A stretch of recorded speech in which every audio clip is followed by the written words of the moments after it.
Praise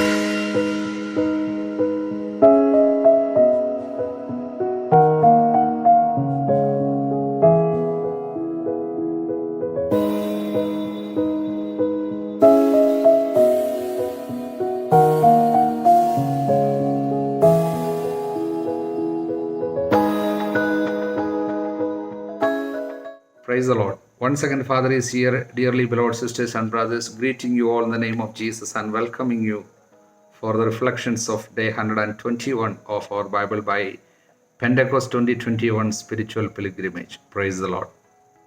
We have for our reading and reflection 1 Samuel chapters 5 and 6. Also, Psalm number 79 with the epistle of St. Paul to Romans chapter 4.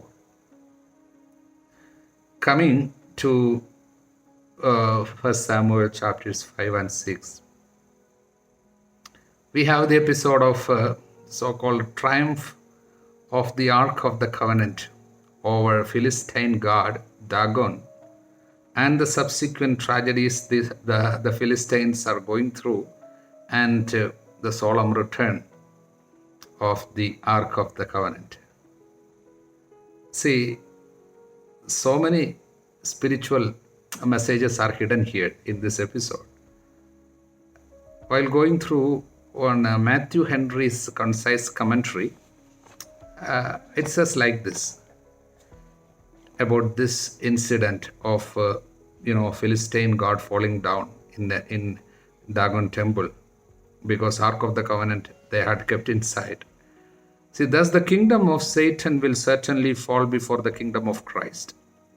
Error before truth, profaneness before godliness, corruption before grace in the hearts of the faithful. So when Christ, the true Ark of the Covenant, really enters the heart of a fallen man, which is indeed Satan's temple, because in sin we become the temple of the evil one. As the Lord said, you have been the house of prayer, but you have made it a den of robbers.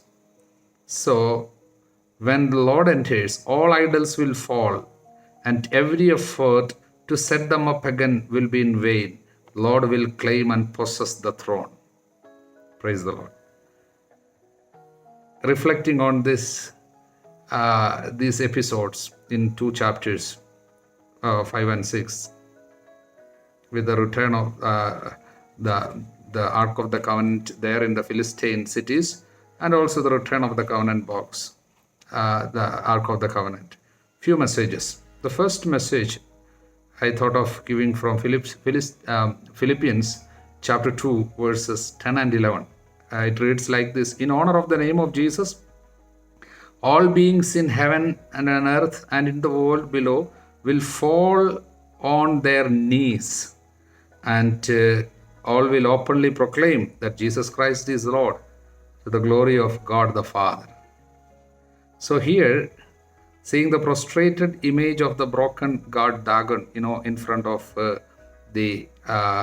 in front of the Ark of the Covenant, it reminds us that we have a God who has complete authority over all the negative powers of the world also. So he has complete authority to destroy them, to keep them under control. So that's why the message comes, that is, a person who believes in the Lord should never be afraid. I repeat, a person who believes in the Lord should not be afraid of the power of any idols, or the power of the witchcraft, or the evil effect of black magic and occult practices. You should not be afraid if you have faith in the Lord. Praise the Lord. So Matthew 28:18, Jesus drew near and said to them, I have been given all authority in heaven and on earth. Do you believe that? When the Lord has authority, why are you afraid? That is the first message. And the second message, the Ark of the Lord's covenant, when it was taken away by enemies, the Israelites thought that their religion is irreparably destroyed. Because Ark of the Covenant was the center of their faith and their worship and their religiosity and everything. So they thought, now there was no one among us to go into the midst of the enemies to save the ark and bring it back. So But what happened, we see after 7 months, the ark returned gloriously. So, in the same way, sometimes in some particular geographical areas, some places, sometimes, when our faith, our religion is attacked, enemies are against us, enemies become very prevalent against our religion. Then, when we are cornered from all the corners, then we wonder what will happen, what will be the future of our faith, what will be the future of our religion, etc. But see, the Israelites also thought that it's gone, now there is no hope. But the Lord comes back. No one can destroy the kingdom of God. And the Lord Himself said about the church, chapter 16, Matthew chapter 16, 18, all the powers of hell will not conquer it. So that is called church. So our religion cannot be destroyed. Hallelujah. So that faith we should have and confidence we should have. And so we should not be afraid of any persecution for that matter. Another message that comes from this episode is, see, the ark of the Lord was captured and passed into Philistine possession, just like a trophy of their victory. So they were celebrating, carrying the ark of the covenant. So what happened? The people in the city and in the surrounding areas, wherever the ark of the covenant was taken, they began to experience signs of horrible sickness and developed painful tumors. And also rats began to overrun the territory, spreading diseases and filth. The reason, see, God of Israel is a holy God of heaven. We find the Lord had taught very, very, vividly, clearly His people the right mode of worship and also the right way to honor Him and to deal with the holy things before He decided to come down and live with them amidst the cherubs in the Ark of the Covenant, in the Holy of Holies. Before that, He taught them. That's what we had been learning in the book of Leviticus and so on. Strictly He was teaching. Because any desecration, any dishonor will be punished with the death. That's why we have seen unholy fire was given and the priests, burned to death. See, holiness is a devouring fire. That's the thing. It destroys the evil and anything that's sinful. So the Philistines had no idea of dealing with it and didn't know what it is like. And that's why the holiness is like a fire, destroying, burning, and bringing. So that is the meaning of the destructions because of the Ark of the Covenant in their territory. That is the message. And next message, the fourth message is, even the Philistine priest and the diviners, they all found out later, they also found out the need to honor God of Israel so that they be healed of their sickness and the problems. That's why chapter 6 verse 3, it's like this. They answered, if you return the covenant box of the God of Israel, you must of course send with it a gift to Him to pay for your sins. The covenant box must not go back without a gift. In this way, you will be healed and you will find out why He has kept on punishing you. So they are saying it. And also verse 5, you must make these models of the tumors and of the mice that are ravaging your country, and you must give honor to the God of Israel. Perhaps He will stop punishing you, your gods, and your land. So that's what this priest of the Philistines found out. So that is another message. Praise the Lord.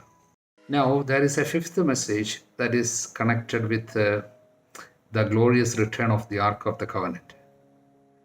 See, the Philistines wanted to have a final test to see if this ark, the so-called ark, is having some power of God or not, and also to check whether the hand of the God of Israel is behind their sufferings in the form of these tumors and plagues, or is it a by chance occurrence? They wanted to find out. So they came up with a plan plan was to hitch two milk cows to a newly built cart. They tied these two milk cows with a new cart, and these cows were, not at all trained before, to haul the cart.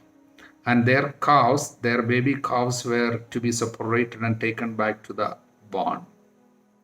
And also, there was not to be a driver guiding the direction of the cart. And they kept the Ark of the Covenant in the cart, and they allowed these cows to go wherever it wants. So they knew, if there is no hand of God or divine intervention is not there, of course, the cows will soon get back to their, searching for their baby calves to nurse them. They will surely, that is the natural outcome. But if these cows are heading to any Israelite city, then they should know divine intervention is there. Otherwise, they will not go. Normally or naturally, these milk cows cannot go anywhere because they are not trained also to haul this cart, and also they would be concerned about their baby calves. But the Philistines watched. To their shock, the cows began pulling with unified purpose and headed straight toward the road that would take them and the cart to a town occupied by the Israelites. That's Beth Shemesh. That is the boundary city of Israel now, the nearest city of Israel. So they watched in silent disbelief. The leaders, the lords of Philistines, 5 of them, the leaders. The cows lowed for their calves, yet continued straight along the road without wavering to the right or to the left. Praise the Lord. So, for the Philistines now, it was clear God of Israel was a powerful God, and they had made a mistake in keeping the ark among their territories. Hallelujah. So it was a great miraculous return of the Ark of the Covenant. So that was the 5th message. There was one more message. Now we have a final message from this episode. That is, the Israelites in Beth Shemesh, that is the place where the Ark has returned to. So they did what even the idolatrous Philistines had not dared to. What is that? They touched the Ark itself without using the carrying poles, and going against the strict commands that had been given to them by the Lord through Moses. They even opened the ark to peek inside, and instantly 70 people died. According to Septuagint, it is 50,000 people died that day, whatever it be. So they had to pay dearly for the sin of disobedience and disrespect and irreverence. The survivors, they cried out, saying, chapter 6, verse 20, we read, "Who is able to stand before this holy God?" So they had learned a painful yet valuable lesson about treating with reverence what God proclaimed holy. What God proclaimed holy. We must never forget that what God calls holy is not to be treated with disrespect. So, taking the Lord for granted, taking divine things for granted, and treating them casually is a very dangerous stuff altogether. So, it's our duty to honor what God calls holy.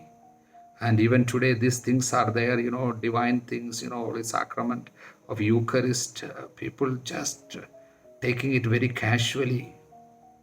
Such things can bring a disastrous punishment and distress in our lives. That is why we have to be careful treating the Lord with lot of respect, and all the divine things we have to be, giving sufficient honor and respect. That's why Bible says, "I honor those who honor me in return." So I honor those who honor me. So that is in 1 Samuel chapter 2, verse 30. Hallelujah. Coming to Psalm 79, this is a description of the destruction of Jerusalem by the Babylonian armies. This event was so traumatic and so important in the scope of Jewish history that it is described at least 4 places in the scripture, like in 2 Kings chapter 25, 2 Chronicles chapter 36, and in Jeremiah chapter 39, and also 52. So this psalm we can understand maybe dividing it into 3 parts. First, verses 1 to 7. That is a description of the devastation of Jerusalem. And next part is 8 to 12. Is the plea for rescue. And there is a reason, the psalmist is giving a reason for rescue. Why you should rescue us? The reason is this: for your honor, for your glory. Verse 9, help us, O God, and save us. Rescue us and forgive our sins for the sake of your own honor, because we are your people. And if you are not saving us, not rescuing us, other people will say, where is your God? So it's a shame for you. Praise the Lord. So why should the nations ask us, where is your God? Hallelujah. So for your glory, for your honor, at least save us. And the final words, verse 13, it's a vow to give thanks. So when you save us, we your people, the sheep of your flock. So we are your sheep. So that relationship is maintained. You are ours. We belong to you and you belong to us. You are our shepherd. We are your sheep. And we will thank you forever and praise you for all time to come. So our life will be a life of thanksgiving. Praise the Lord. Coming to Romans chapter 4. This is a very important chapter doctrinally for all Christians, because it explains how God justifies ungodly people, meaning declaring righteous. That is meaning justifies. So how God justifies ungodly people through death and resurrection of Jesus Christ, not through the work that is prescribed in the laws. Praise the Lord. See, justification and salvation are almost the same, but justification is more of a legal term describing our perfect standing before God in the righteousness of Christ, whereas salvation is more a spiritual term. Praise the Lord.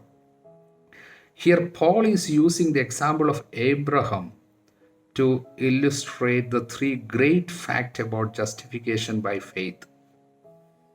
See, Abraham lived and died long before the law was given through the Moses. So he was justified through his faith. Hallelujah. See, 3 important facts he is putting forward here in this chapter, verses 1 to 8. Here, chapter 4, verses 1 to 8. So justification comes about as the result of faith, not work. So that is what he says. Justification comes as the result of faith, not work. Now the second factor, the second truth he brings out is verses 9 to 17. Chapter 9 to 17. If you read that, it brings justification comes about as a result of grace, not law. So justification, first one, justification is a result of faith, and this is justification as a result of grace, not law. And the third, 18 to 25, verses 18 to 25. There he brings out justification is the result of Jesus' blood, that is his death, and the resurrection, his resurrection power, not human effort. So the final thing is, it's a result. Justification is a result of the blood of Jesus, the death and resurrection of Jesus, not human effort. Praise the Lord. I hope you are reading the Word of God regularly in spite of all the struggles, difficulties that we have. We should cling on to. Keep praying for me too. I'm also going through a lot of struggles to to bring these videos regularly to you. Hallelujah. It takes a lot of time. Hindi also is there daily. So keep praying for me too. I know that most of you are praying for me. I also pray for you daily. Praise the Lord. May Almighty God bless you. Father, Son, and the Holy Spirit. Amen.